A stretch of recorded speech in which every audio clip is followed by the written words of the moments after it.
One strategy that parents can use to help their struggling reader understand nonfiction text is called Get the Gist.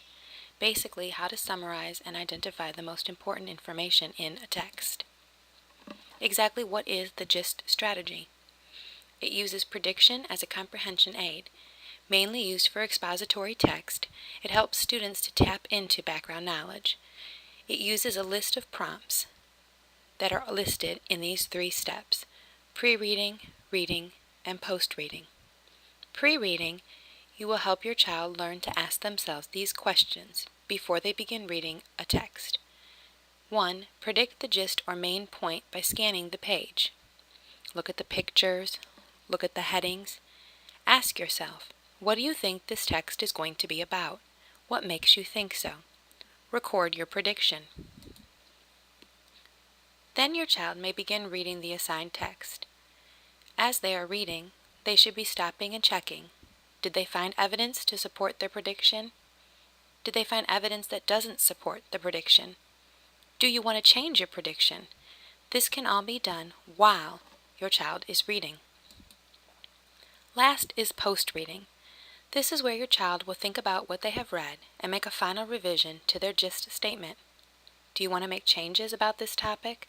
What have you learned from this reading? Write a 20-word gist summary.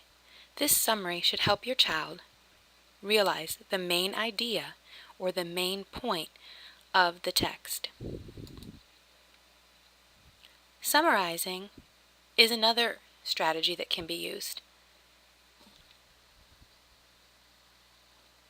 This is where we take the main idea and important details and bring them together to form a summary. A visual way to represent this type of strategy is called the Incredible Shrinking Note Card. You can use a variety of tools to complete this strategy. One would be a full note card, a half of a note card, and a quarter of a note card. Or, as I will explain, a full note card, a full-size post-it note, and a miniature post-it note. The goal of this strategy is to learn to choose the most important information from a text. The first writing assignment is to read a piece of text. This can be from a chapter in a textbook. This could be a 1-page article.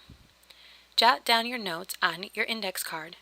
Make sure you tell your child to fill up the index card with as many notes as possible. We want to write down all the information that we believe is important. Writing assignment number 2 instructs your child to go ahead and look at that large note card and study your notes. And you want to eliminate some of the less important information. We're no longer looking at the text itself. We're now completely reliant on the large note card. Using the same size handwriting, you're going to fill your new note card, which would be a half of a note card or a regular size post-it note, with notes from your large note card. Again, these should be the most important notes. Writing assignment number 3 uses either a quarter of a note card or a miniature post-it note. Now I'm going to be relying only on my post-it note itself, and I'm going to choose the most important information to copy to my smallest note card or post-it note. I'm going to be making very careful decisions about what the most important information is. By providing your child a visual, they can see how we started with the large text, recorded what we thought was important on the first note card, eliminated information and recorded what we thought was important on the medium size, and then went even smaller. The result would be the most important facts from that initial text. So when can I use this strategy? I can use it when I want to study for a test.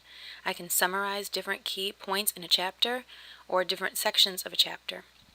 I can use it to locate key information in texts or reviewing notes from my lecture.